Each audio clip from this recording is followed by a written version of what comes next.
চোখে অন্ধ। আরে আমরা যেন মহারাজের কাছে ফেল না, কিছু একটা করতেই হবে।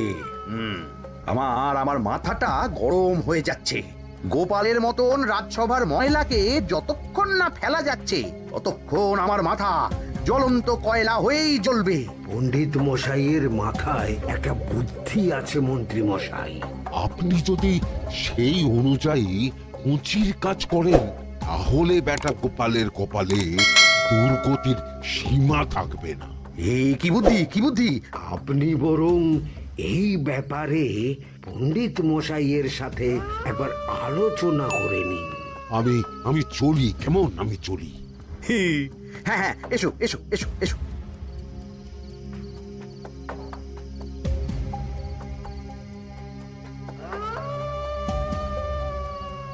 আরে ওই তো আমার বাঁ হাত ঘটা আসছে, ব্যাটাকে দিয়ে একটা কাজ করাতে হবে।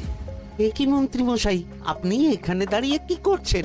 এই একটা গুরুত্বপূর্ণ ব্যাপারে কথা বলছিলাম। একটা কাজ করতে পারবি? কি কাজ করতে হবে বলুন মন্ত্রী মশাই। আমাকে একটু ঠান্ডা জল, পাতিলেবু আর পুদিনার পাতা দিয়ে শরবত বানিয়ে খাওয়াতে পারবি? সেসব আমার ঘরে ব্যবস্থা করাই আছে।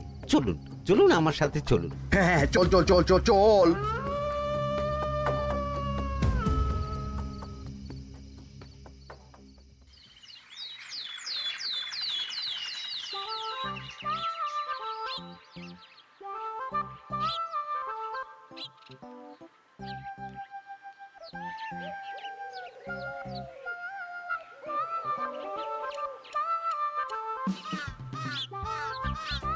কি ব্যাপার পণ্ডিত, এত গুম মেরে আছো কেন?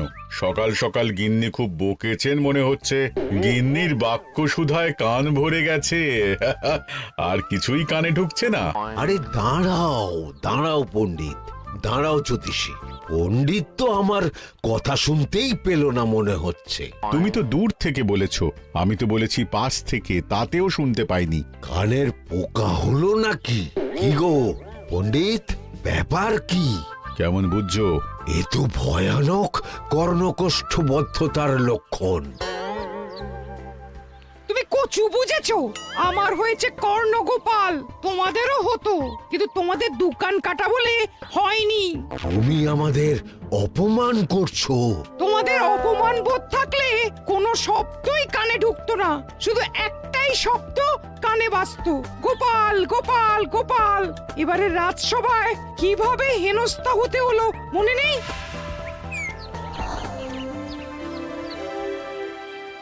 মহারাজ, একটা ভিক্ষা আছে। ভিক্ষার জন্য কৃষ্ণনগরের রাস্তাই সবচেয়ে উপযুক্ত জায়গা গোপাল, তুমি বরং সেখানেই যাও। মন্ত্রী, মন্ত্রী মশাই ঠিকই বলেছেন মহারাজ। যে যার নিজের জায়গা থেকে কথা বলে। কুকুর বলে ভৌ ভৌ, বেড়াল বলে মিউ মিউ, কাক বলে কা কা। মন্ত্রীর ভিক্ষার জায়গা কৃষ্ণনগরের রাস্তা, আর গোপালের ভিক্ষার জায়গা মহারাজ কৃষ্ণচন্দ্রের দুয়ার। বলো কি ভিক্ষা? বাড়িতে পুজো আছে মহারাজ, খরচা অনেক, কিছু ঋণ আবশ্যক। যদি 100 মোহর। ঋণ তোমাকে আমি দিতে পারবো না গোপাল। পুজো উপলক্ষে তোমাকে আমি 100 মোহর দিলাম। মহারাজ, আমিও ঠিক এই কথাটাই বলতে যাচ্ছিলাম। আমরাও তাহলে বাড়িতে পুজো করব। পুজোর জন্য আমাদের অনেক খরচ, তাই যদি...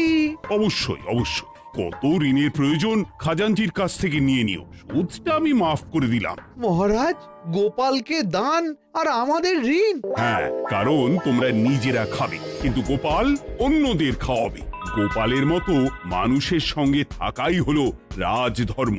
কিন্তু তাছাড়াও তোমরা হলে 80 যাই বেতন পাই দলের লোক। গত 1 বছরে তোমার কোন মন্ত্রণা দেশের কাজে এসেছে? পণ্ডিত কোন নতুন তত্ত্ব শুনিয়েছে? জ্যোতিষী কোনো অমোঘ ভবিষ্যৎবাণী করেছে? আর বৈদ্য 3 বছর ধরে আমার হাঁটুর ব্যথা সারাতে পারেনি। কিন্তু গোপাল, গোপালের ভাঁড়ে হাস্যরসের কখনো অভাব হয়নি। মনে আছে? আছে। কিন্তু করার তো কিছু নেই। আছে। কিছু ভেবেছো নাকি পণ্ডিত? তোমাদের মনে আছে মহারাজ মোহর দেওয়ার পর গোপাল সেদিন বলেছিল, কি গোপাল, খুশি তো?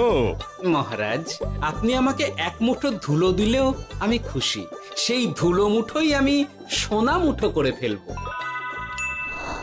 মনে নেই আবার? একটু ঝেড়ে কাশো তো দেখি পণ্ডিত, কি ভেবেছো? যা হবে দেখতেই পাবে।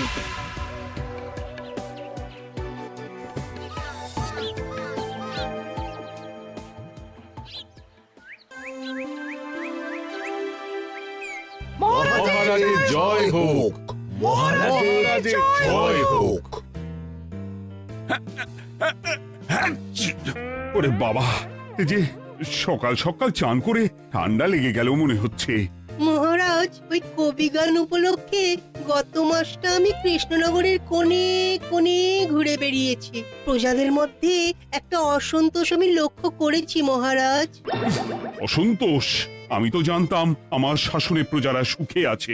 সুখে তারা ভাসছে মহারাজ, কিন্তু একটাই অসুখ, তারা মহারাজের দর্শন পায় না। তারা মহারাজের পদধূলির জন্য আকুল হয়ে আছে, মহারাজের দর্শন পাওয়ার জন্য চাতকের মতো অপেক্ষা করছে। চিত্রকরকে দিয়ে চিত্র অঙ্কন করিয়ে বিলি করে দিলেই হলো।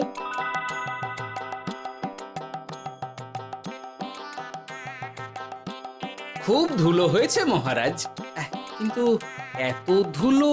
কালকের ঝড়ে ঢুকেছে। ঝাড়ুদার,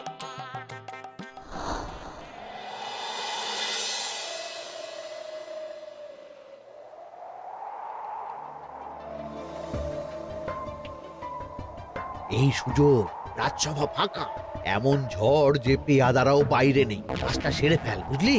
কিরে, কাজটা কর।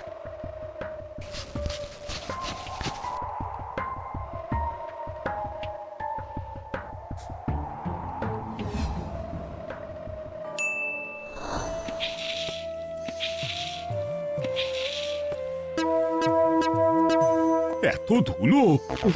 মহারাজ, কাল ঝড়টা বড় সাংঘাতিক হয়েছিল। তা বটে। আচ্ছা গোপাল, তুমি বলেছিলে মহারাজ তোমাকে এক মুঠো ধুলো দিলেও সেটা সোনা হয়ে যাবে। এখনো সেই কথাই বলছি। মন থেকে বলেছিলে না মহারাজকে তেল দেবার জন্য?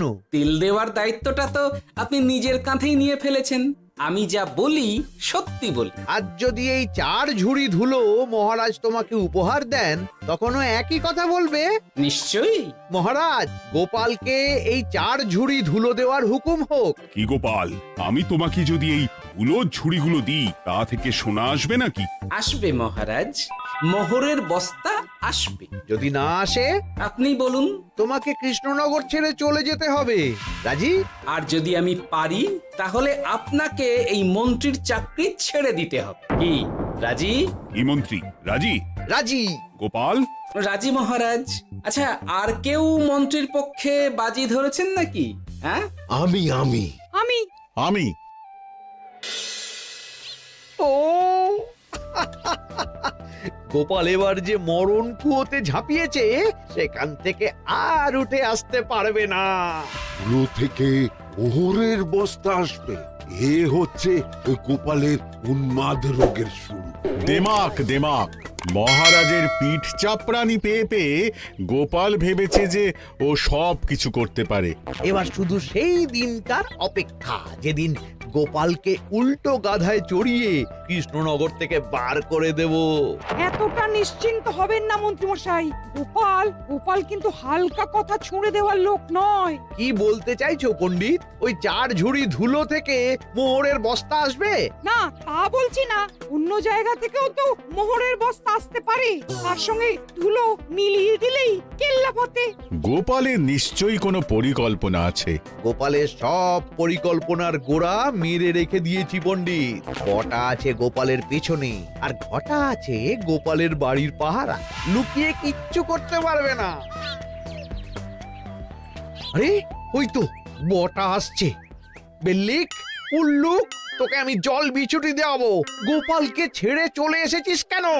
ছেড়ে আসবো কেন মন্ত্রী মশাই? গোপালকে ওর বাড়ির সামনে ছেড়ে এসেছি। ওখানে তো ঘটা আছে।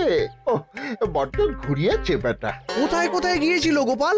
4 ঝুড়ি ধুলো নিয়ে বেটা বাড়ির উল্টো দিকে হাঁটা দিল। চললাম পিছু পিছু। যাচ্ছিল কোন দিকে? নদীর দিকে, কিন্তু গোপাল দাঁড়ালো যদুর বাড়ির সামনে। এই যদু হলো সেই লোক যে লোকজনের বাড়িঘর কেনা বেচা করে আর লোক ঠকায়। আগে রাজধানীতে থাকতো। বেটা রাজধানী থেকে এই কৃষ্ণনগরে পালিয়ে এসেছে, এখানেও লোক ঠকাচ্ছে, কিন্তু বেটা এত চালাক যে কিছুতেই ধরা যাচ্ছে না। এইরকম লোককে ধরাচ্ছে হাতে রাখা ভালো নয় কি মন্ত্রী মশাই? সে তো জানি, কিন্তু ওর ওপর মহারাজের কড়া নজর আছে। এখন ওর সঙ্গে সম্পর্ক রাখা খুব ঝুঁকি। যাই হোক, তারপর হ্যাঁ, তারপর যদু, যদু রে, গোপাল খুড়ো, আরে তুমি এখানে কি করছো? দেখতেই তো পাচ্ছিস ধুলো, তবে যে সে ধুলো নয়, মহারাজ কৃষ্ণচন্দ্রের পদধূলি। শুনিসনি বোধহয় এখন কৃষ্ণনগরে সবচেয়ে বেশি চাহিদা মহারাজের পদরেণুর। আচ্ছা, মহারাজের পদরেণু নিয়ে যাচ্ছ কোথায়? এই ছোট ছোট পুলিন্দায় ভরে কৃষ্ণনগরের প্রত্যন্ত জায়গায় যেখানে প্রজারা মহারাজের সাক্ষাৎ পায় না সেখানে বিক্রি করব। তোমার কি মাথা খারাপ? পায়ের ধুলো বিক্রি হবে? ওরে, গতবারে মাত্র 1 ঝুড়ি ধুলো 1000 মোহরে বিক্রি করেছিলাম, এবারে 4 ঝুড়ি। শোনো, তুমি আবার ঘুরে ঘুরে বিক্রি করবে কেন? তোমাকে আমি বরং 10 মোহর দিয়ে দিচ্ছি, তুমি আমাকে এগুলো দিয়ে দাও, আর বিক্রি করে যা হবে তোমাকে এই 40 ভাগ দিয়ে দেবো। ওই 10 মোহরে বদমাস যদুকে ধুলো বেচে গোপাল বাড়ির দিকে চললো। বাড়ির সামনে অব্দি পেছনে পেছনে গিয়ে তারপরে এই আপনাদের কাছে আসছি। বলিস কি রে, ধুলো বেচে 10 মোহর? ও মন্ত্রী মশাই, গোপাল তো একেবারে নাড়ি ধরে টান মেরেছে। গেল রাজসভায় এমন সুখের চাকরিটি গেল, এবার আবার রাস্তার ধারে গিয়েই বসতে হবে। এবার নবাবের দরবারে জায়গা আছে কিনা খোঁজ করি গিয়ে। ধ্যাত্তেরি, 10 মোহর আর 1 বস্তা মোহরের মাঝখানে অনেক রাস্তা, সেই রাস্তায় আমি লোক বসিয়ে রাখবো। আরে আরে, ওই তো তোমার ঘটা আসছে। এই, তুই গোপালের ঘরের পাহারা ছেড়ে এলি কেন? গোপাল নেই নেই নেই নেই নেই নেই।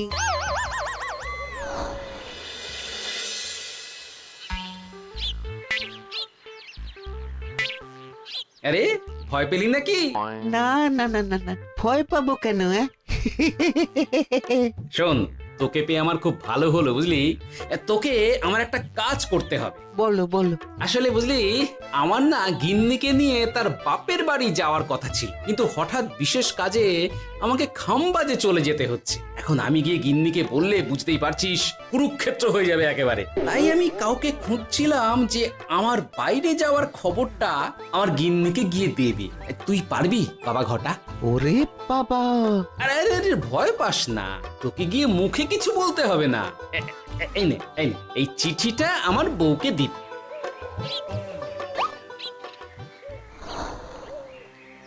কৃষ্ণনগর ছেড়ে চুপি চুপি চলে যাচ্ছি, চালাকিটা দেখেছেন? ওসব চালাকি আমি তুড়ি মেরে উড়িয়ে দেব। কি করবেন? চারিদিকে আমি অশ্বারোহী গুপ্তচর পাঠাচ্ছি, গোপালকে কোনো চালাকি করতে দেব না।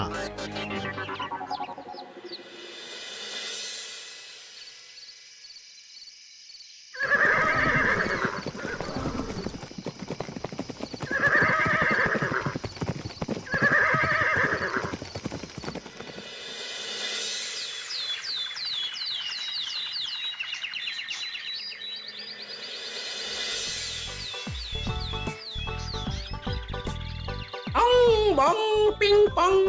হ্যাঁ, ও যে বাপ যে, এ আবার কি বলে? মানে বুঝিতে পারিলে না? অং বং পিং পং অর্থাৎ আইসো আমার নিকট বিদেশি জাদু শরবত আছে, ইহাতে তৃষ্ণা নিবারিত হয়, শক্তি বৃদ্ধি হয়, ঘুম ভালো হয়, সম্পর্কের উন্নতি হয়, জামা কাপড় ফর্সা হয়, তু শব্দ না করে সকাল সকাল কষ্ট পরিষ্কার হয়, মূল্য মাত্র 1 মোহর। বোঝো, ওইটুকু অং বঙ্গের মধ্যে এত কিছু? ঠিক আছে, তা দাও দেখি, আপাতত টেস্টটা তো মিটু, বাকিগুলো পরে বোঝা যাবে।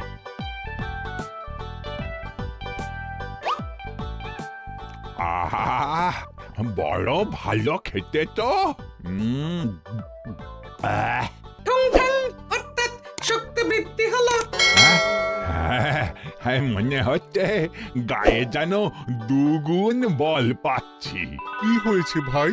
এ কে? এ ভিন দেশ থেকে জাদু শরবত নিয়ে এসেছে গো। জাদু শরবত ভিনদেশ? একেবারে, হ্যাঁ, একেবারে বহু ভুজা শরবত। খেলে তেষ্টা যাবে, গায়ে জোর হবে, ঘুম হবে, সম্পর্ক ভালো হবে, জামা কাপড় ফর্সা হবে, সকালে হ্রাস করে পেটও পরিষ্কার হবে। সে কি? দাও গো ভাই, আমাকেও দাও। গুড় জল, সঙ্গে একটু ভাজা মশলা, আমচুর আর বিট নুন, শুদ্ধ দেশি জিনিস। জানলে কেউ ছুঁয়েও দেখতো না, কিন্তু একটু বিদেশি গন্ধ দিতেই একেবারে হট্ট মেলা। আরে তোমরাও এসেছো দেখছি। সং সং শঙ্কা, লং লং লঙ্কা। মানে? অর্থাৎ এই শরবত খেলে আর শঙ্কা নাই, বুদ্ধি লঙ্কার মতন ঝাল হয়ে যাবে। তারপর ডং ডং ডঙ্কা, টং টং টঙ্কা, ফাইন ফাইন, অর্থাৎ টাকা আসবে আমার কাছে।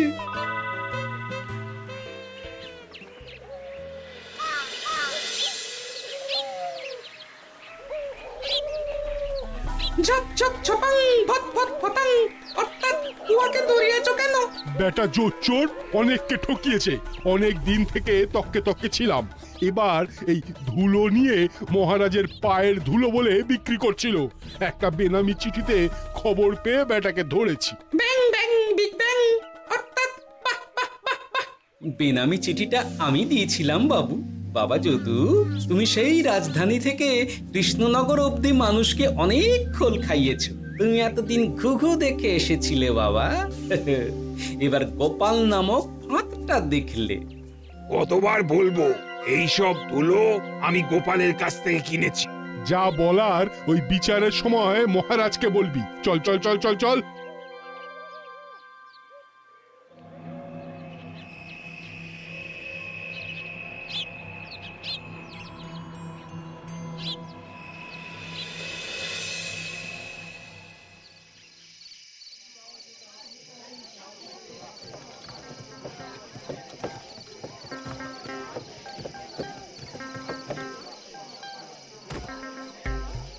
ঝন্টু মন্টু ননাংফু।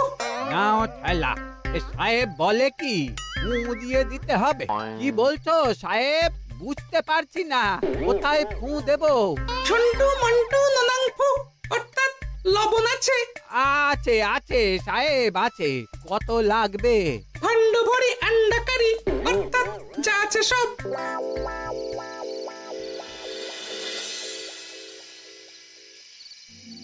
ব্যাস, মোটামুটি আশেপাশে সব দোকানের নুন এখন আমার জিম্মায়। এবার আসল মজা শুরু হবে।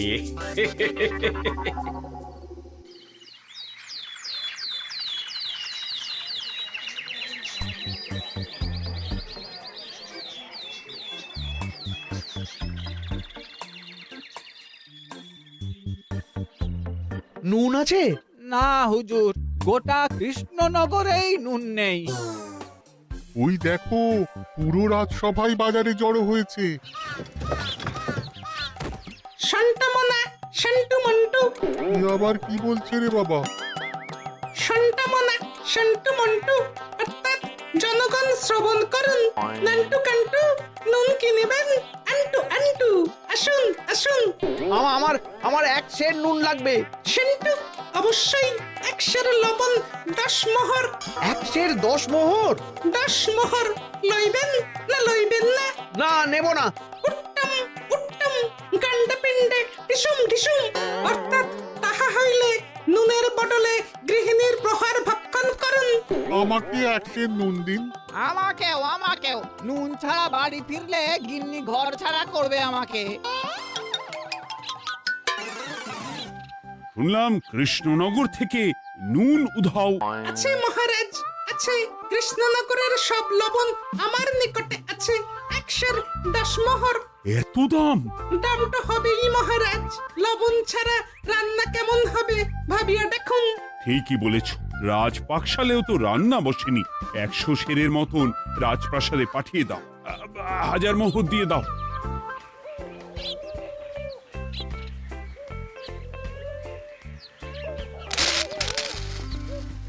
ব্যাস 1 বস্তা মোহর হয়ে গেছে। গোপাল? হ্যাঁ মহারাজ, গোপাল, যে 4 ঝুড়ি ধুলো থেকে 1 বস্তা মোহর রোজগার করেছে। ইয়া বাত! চলো রাজসভায়, পুরো গল্পটা শুনতে হবে। সকলেই এসো তাহলে রাজসভায়। কিন্তু মহারাজ, যারা বাজি হারলো তাদের তো চাকরি গেছে, তো তারা রাজসভায় যাবে কি করে? ঠিক ঠিক ঠিক বলেছ। আর যারা বাজি হারলো তারা বাদ, বাকিরা চল। এই সেরেছে, গোপাল তো আবার বাজি মেরে দিল। ও মহারাজ, আমাদের দেখুন। ও মহারাজ, আমাদের দেখুন। ও মহারাজ।